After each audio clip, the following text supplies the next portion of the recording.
L'histoire a fait les grands titres cette semaine. Héloïse Dupuis, une jeune femme fin vingtaine, est décédée des suites des complications de son accouchement.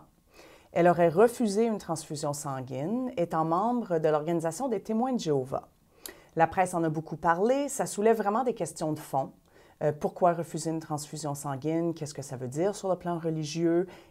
Est-ce que son consentement était vraiment libre? Et pourquoi en 2016, on voudrait même mourir pour des questions religieuses? Bon, en laissant de côté ce cas précis, il y a une enquête du coroner en cours. On voulait quand même, à ECDQ, s'attaquer aux questions de fond. Comme chrétiens, qu'est-ce que ça veut dire pour nous? Quel éclairage est-ce qu'on peut y apporter? J'ai donc le grand plaisir de recevoir l'abbé René Roy, qui est un expert sur la question des témoins de Jéhovah. Bonjour René. Bonjour. Déborah. Merci d'être avec nous. Bienvenue. René, si vous connaissez si bien les témoins de Jéhovah, c'est que suite à une situation particulière, une rencontre personnelle que vous avez faite, vous y avez passé beaucoup de temps. Oui, dans les années 80-84, une dame dont le mari est devenu témoin de Jéhovah, ça change la dynamique complètement dans le couple et dans la famille.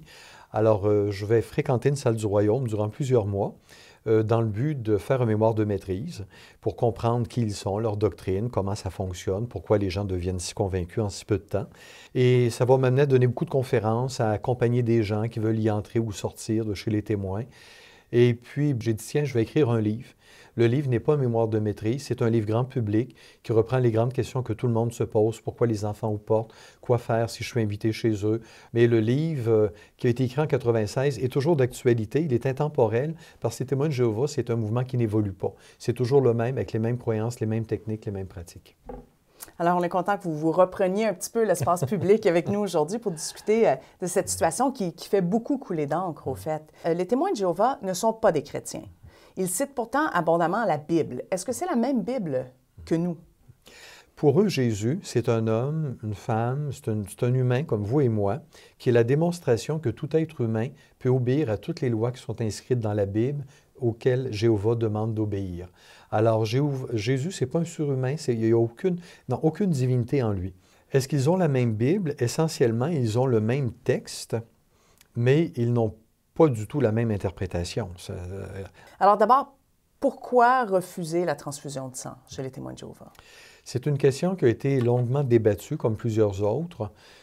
C'est en raison de quelques versets dans l'Ancien Testament, moins de 5.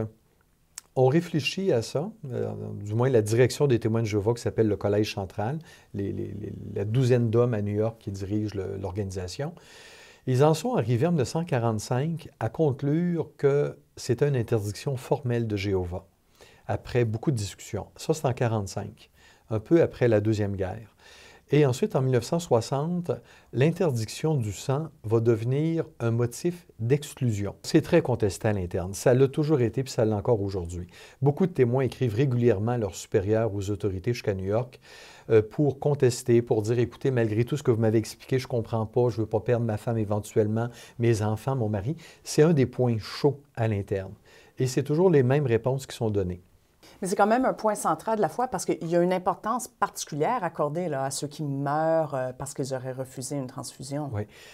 Aller jusqu'à quelqu'un qui refuse une transfusion sanguine et qui perd sa vie, pour eux, c'est le martyre suprême. Un témoin de Jéhovah qui meurt conséquemment un refus de transfusion sanguine, c'est le martyre. C'est automatique. La personne va être nommée tout de suite dans les semaines qui suivent, dans toutes les congrégations, mettons, de la province, du pays. Ça va monter jusqu'à New York, ça va redescendre dans la pyramide inversée. Ça va être répandu dans le monde entier que monsieur ou madame une telle a rendu le témoignage. C'est le martyr, rendu le témoignage suprême. En quoi ce martyr est-il différent de ce qu'on pourrait appeler le martyr chrétien? Comme chrétien, le martyr est un geste d'amour. Est un geste d'amour d'abord et avant tout. Alors, quelqu'un est mort par amour, mais n'est pas mort au détriment de quelqu'un ou de quoi que ce soit. Dans le cas des témoins de Jéhovah, le martyr, c'est en conséquence à une loi très froide. Et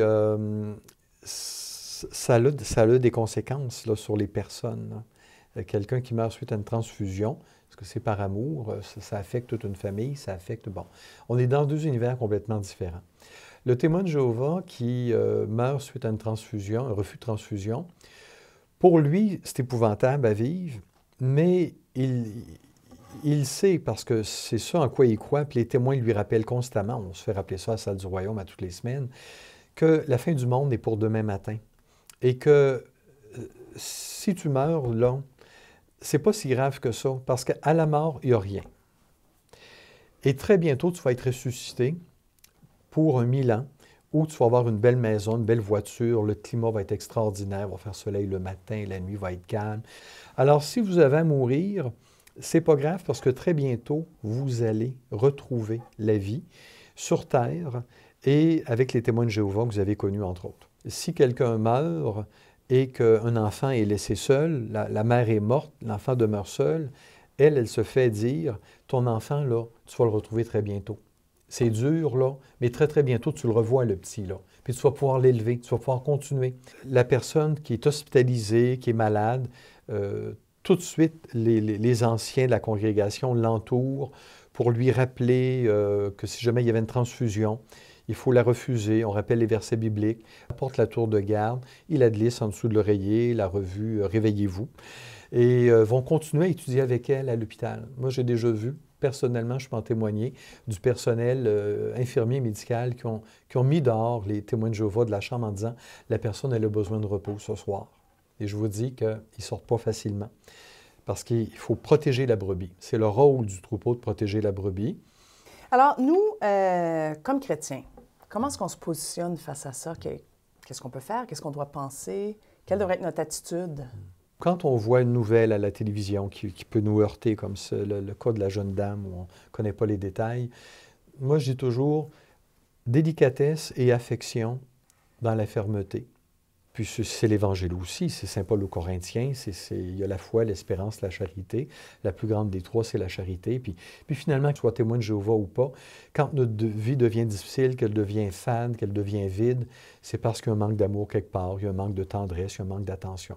Alors, affection, tendresse, mais aussi dans la fermeté. Merci. Donc, votre livre, Les témoins de Jéhovah, Entrée facile, sortie difficile, n'est plus édité. Hein? Les 20 000 exemplaires sont écoulés. Par contre, il est disponible en bibliothèque dans la région de Québec. Et c'est aussi votre espoir qu'il se retrouve sur Internet. Oui, tout à fait. Comme il est épuisé, il n'est pas réédité parce que, bon, j'ai arrêté de donner des conférences et tout. Et j'ai toujours eu comme espoir, puis là, j'ai entrepris une démarche. J'espère qu'elle portera fruit, qu'elle va aboutir. J'insiste, il est toujours actuel, le livre. Mais mon but, c'est de le léguer à tout le monde. Eh bien, merci beaucoup. Bienvenue.